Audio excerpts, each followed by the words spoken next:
அன்பு நேயர்களுக்கு வணக்கம். பாண்டியன் ஸ்டோர் சீரியலில் 13ஆம் தேதி ஜூன் மாதம் 2025 என்ன நடந்திருக்குன்னு ரிவ்யூ பார்ப்போம். இங்கே ரைடு வந்துட்டு போயிட்டாங்க. போனோன்னே ஐயோ குய்யோ முறையோ அழுதுட்டு புலம்பிட்டு யார் இதை சொல்லியிருப்பா, யாரோ இதை சொல்லியிருக்காங்கன்னு இதெல்லாம் தெரியாமல், அவ்வளோ பணங்கிறது தெரியாமல் பாட்டி வேற என்னப்பா இந்த பணத்தெல்லாம் திருப்பி கொண்டு வந்து தரமாட்டாங்களான்னு, ஐயோ நாங்கள் 2 பேரும் ஜெயிலுக்கு போகாமல் இருந்தாலே பெரிய விஷயம் அப்படின்னு அவர் ஐயோ என்னப்பா அப்படி சொல்கிறீங்க, இது யாரை சொல்லியிருப்பா, எல்லாம் இவன் வந்த நேரம் தான் விளங்காத வந்திருக்கா அவர் அந்த வீட்டில் இருந்து அப்படியே என்னடா சொல்கிறா அவளை போய் அரசியல் போய் எப்படி சொல்கிறது, பிள்ளை முகம் பார் எப்படி வாடி போயிடுச்சுன்னு ஏன்டா அப்படி சொல்கிற அப்படின்னு அவங்க அப்பத்தா வேற புலம்புறாங்க. அப்படியாக அந்த பிள்ளை மேலே பயங்கர கடுப்பில் இருக்கார் அந்த ஆள்.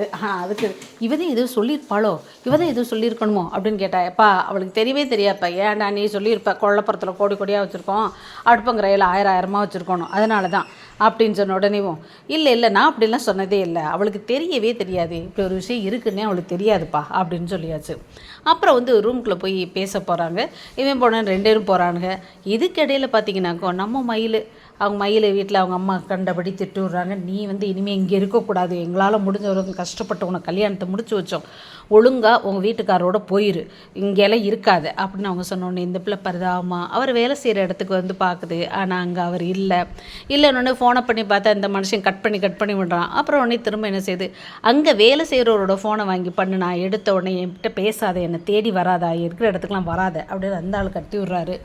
பாவமாக தான் இருக்குது. இப்போ மயிலை பார்த்தாக்கும் இங்கே பார்த்தா செந்தில் இருந்துட்டு ஒய்ஃப்கிட்ட இப்படி ஒன்று சொல்லணும்னா என்ன சொல்லுங்கன்னா, அந்த 10 லட்சத்தை போய் உங்கள் அப்பாட்ட கொடுத்துட்டேன்னு சொன்னோன்னே, ஐயோ ஏங்க அப்படி பண்ணீங்க, முதல்ல அந்த விஷயத்த மாமாட்ட சொல்லுங்கன்றாங்க. அதெல்லாம் நான் சொல்ல மாட்டேன், வேலை வந்துடும் பணம் கிடச்சா நான் யார்கிட்ட போய் கொடுக்க போகிறேன், வீட்டுக்கு தானே கொடுப்பேன் அப்படின்னு ஒரு சொல்லி பார்க்குறாரு. அப்படியாக அவங்க 2 பேருக்கு இடையில் அங்கே டக்கஃபாராக இருக்குது.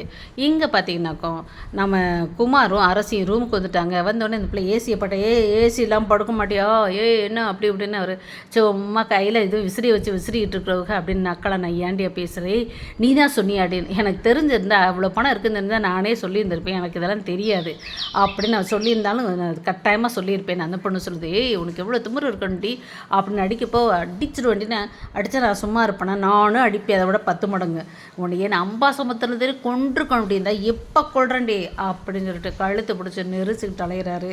என்ன நடக்க போகுதுன்னு தெரியல. ஆனால் கட்டாயமாக இந்த ஜெய் ஹோயின்னு ஒரு படம் இருந்துச்சுல, அதில் மாதிரி இப்போ அடுத்து உள்டாவா இவன் தான் ஐயோன்னு கதறிக்கிட்டு அன்றைக்கி சாம்பாரை மேலே ஊற்றுற மாதிரி இன்றைக்கி என்ன பண்ணிட்டு வெளியில் பதற போகிறாருன்னு தெரியல. வீட்டில் உள்ளவங்களாம் என்ன நடக்குது, அன்னைக்கு இப்படி இன்னைக்கு இப்படி என்னமோ மர்மம் இருக்குது அப்படின்னு அவங்க அம்மாவே யோசிக்க போகிறாங்க. பார்க்கலாம்.